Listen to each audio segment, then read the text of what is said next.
BBMP news 9ಗೆ ಸ್ವಾಗತ. ಮೊದಲಿಗೆ ಮುಖ್ಯಾಂಶಗಳು. ಯಾರು ಕೊಟ್ಟರು ಡಿನೋಟಿಫಿಕೇಶನ್ ಮಾಡಿಸ್ಕೊಂಡ್ರಲ್ಲ, ಹಾಗೆ ಯಾಕೆ ನಿಮ್ಮನ್ನು ಜೈಲಿಗೆ ಕಳಿಸ್ತಿಲ್ಲ? ಯಾರು ಇನ್ನೂ ಕಟ್ತಾ ಇದ್ದೀರಲ್ಲ, ಮಾಡಿ ಮೇಲೆ ಕಟ್ತಾ ಇದ್ದೀರಲ್ಲ. ಇವತ್ತು ಈ ರೈತರಲ್ಲಿ ಹೇಳ್ತಾ ಇದ್ದೀರಿ 50% ಕಾಂಪನ್ಸೇಷನ್ನು, 50% ಲ್ಯಾಂಡ್ ಕೊಡ್ತೀರಾ. ಎಷ್ಟು ವರ್ಷ ಆದಮೇಲೆ ಕೊಡ್ತೀರಾ ರೈತನಿಗೆ?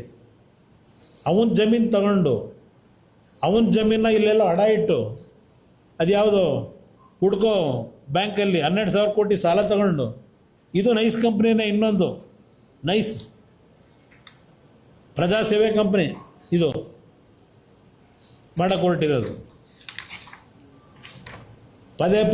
ಪದೇ ನಮ್ಮನ್ನು ಕೆಣಕೊಂಡು ಈ ರೀತಿ ಜನಗಳನ್ನು ಯಾಮಾರಿಸಿ ಆ ರೈತರನ್ನ ಬೀದಿಗೆ ತಂದು 450 ದಿವಸ ಆಗಿದೆ. ಅಲ್ಲೆಲ್ಲೋ ಹಂಚಿಪಳ್ಳಿದ ದೊಡ್ಡಿ, ಅಲ್ಲೆಲ್ಲೋ ಹಂಚಿಪುರದ ದೊಡ್ಡಿಗೆ ಅಲ್ಲಿ ಯಾವುದೋ 4 ಬ್ಯಾನರ್ ಕಟ್ಸಿ ಯಾರೋ 4 ಜನ ರೆಡಿ ಮಾಡ್ಕೊಂಡು, ನಮ್ಮ ಜಮೀನು, ನನ್ನ ಮಕ್ಕಳೆಲ್ಲ ಅಲ್ಲೆಲ್ಲೋ ಬೆಂಗಳೂರಲ್ಲಿ ಕೆಲಸದಲ್ಲವ್ರೆ. ಈಗ ಜಮೀನು ಮಾಡೋಕ್ಕೆ 1,000 ರೂಪಾಯಿ 2,000 ರೂಪಾಯಿ ಕೂಲಿಯಲ್ಲಿ ಕೊಡೋದು ನಾವು.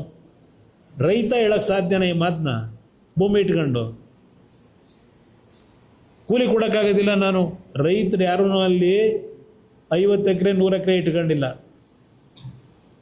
ಅಲ್ಲಿ ಯಾವ 1 ಎಕರೆ ಅರ್ಧ ಎಕರೆನಲ್ಲಿ ಜೀವನ ಮಾಡ್ತಾ ಇದ್ದಾನೆ. ಹಸು ಸಾಕೊಂಡಿದ್ದಾರೆ, ಜೋಳ ಬೆಳೀತಾರೆ, ಹಸುಗಳಿಗೆ ರೇಷ್ಮೆ ಬೆಳೀತಾರೆ, ತೆಂಗಿನ ಗಿಡ ಇಟ್ಕೊಂಡಿದ್ದಾರೆ. ಇವತ್ತು ಹಾಲನ್ನು ಉತ್ಪಾದನೆ ಮಾಡಿ ನೆಮ್ಮದಿ ಬದುಕ್ತಾ ಇದ್ದಾರೆ. ಅಲ್ಲಿ ಯಾರೂ ಅರ್ಧ ಎಕರೆ 1 ಎಕರೆ ಇರೋರು ಕೂಲಿ ಕೆಲಸಕ್ಕೆ ಯಾರನ್ನೂ ಕರ್ಕೊಂಬರಲ್ಲ. ಅವರೇ ಸ್ವಂತ ಮನೆಯಲ್ಲಿ ಇರ್ತಕ್ಕಂಥ ಮಕ್ಕಳುಗಳು ಕೆಲಸ ಮಾಡ್ಕೊತಾರೆ 1 ಗಂಟೆ 2 ಗಂಟೆಯಲ್ಲಿ. ಕೂಲಿಯವರು ಬೇಕಿಲ್ಲ ಅವರಿಗೆ. ನೆನ್ನೆ ನಾನು ನೋಡಿದೆ, ಅಯ್ಯೋ ಎಲ್ಲಿ ತರೋದು ಕೂಲಿ ದುಡ್ಡು ಕೊಡೋದಕ್ಕೆ ಭಾಳ ಆಗ್ಬಿಟ್ಟಿದೆ, ಒಂದು ದಿವಸಕ್ಕೆ 1,000 ರೂಪಾಯಿ ಆಗ್ಬಿಟ್ಟಿದೆ. ಅವ್ರು ಯಾರು 1 ಎಕರೆ ಇರೋರು, ಅರ್ಧ ಎಕರೆ ಇರೋರು, 2 ಎಕರೆ ಇರೋರು ಕೂಲಿ ಅವ್ರನ್ನ ಕರ್ಕೊಂಬರಲ್ಲ. ಸ್ವಂತ ಅವರೇ ದುಡಿಮೆ ಮಾಡ್ಕೊತಾರೆ. ಇದು ಯಾವ ರೀತಿ ಜನಗಳನ್ನ ಯಾಮಾರಿಸ್ಲಿಕ್ಕೆ ಎತ್ಕೊಡ್ತೀರಿ? ಇದರಿಂದ ಏನು ಉಪಯೋಗ ಬರಲ್ಲ.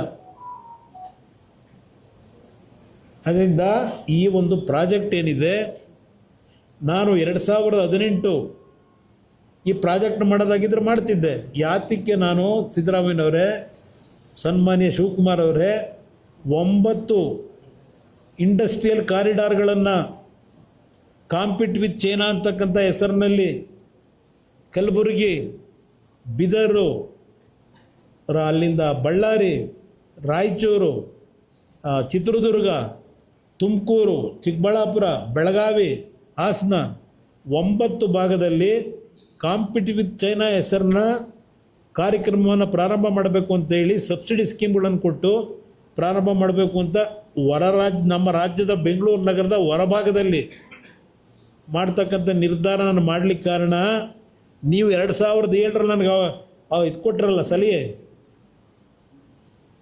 ಆ ಸಲಹೆಯ ಆಧಾರದ ಮೇಲೆ ಬೆಂಗಳೂರಿನಲ್ಲಿ ಈ ಒಂದು ಇಂಡಸ್ಟ್ರಿಯಲ್ ಡೆವಲಪ್ಮೆಂಟನ್ನು ನಿಲ್ಲಿಸಿ ಅಲ್ಲಿ ಮಾಡಬೇಕು ಅಂತ ತೀರ್ಮಾನ ಮಾಡಿದ್ದು ನಾನು.